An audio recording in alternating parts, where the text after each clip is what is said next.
Hi, I'm Damon Smith, Extension Field Crops Pathologist at the University of Wisconsin-Madison. Hi, I'm Daniel Smith, Southwest Regional Agronomist for the Nutrient Pest Management Program at the University of Wisconsin. So Dan, we're getting close to soybean harvest here, and we're starting to think about, things that we need to do going into the fall with harvest. And, we see some weed escapes out here. Should we be concerned about weeds this time of the season? We're heading into that fall. Is that a concern that we should be thinking about? Absolutely. So we see a lot of weed escapes this year in soybeans, particularly our pigweed species like water hemp, some redroot pigweed behind us, some grass escapes as well this year. It tells us a few things. It tells us that maybe the weeds were too big at a herbicide application timing. It tells us maybe we missed the control opportunity earlier in the season. Maybe we had a weather event around the time of period we tried to control those weeds, or maybe even the control tactic we picked wasn't the best one for that weed species. So it allows us to evaluate what we did and what we can be thinking about for next year. But the big concern this year is those weeds are producing seed now, and we don't want to spread those seeds. Right.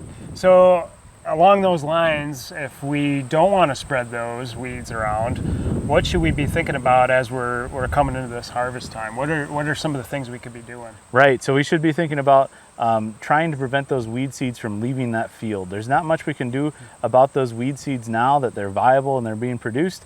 However, for like our pigweed species in particular, for water hemp, Palmer amaranth, which isn't a huge concern in the state, but water hemp is, those weeds retain 99% of their weed seeds until they're mechanically separated with a combine in a soybean crop and then spread throughout the field. So a lot of those seeds are going to be mechanically separated by the combine, blown out, reseeded, and each one of those plants can produce up to 250,000 seeds for a water hemp plant.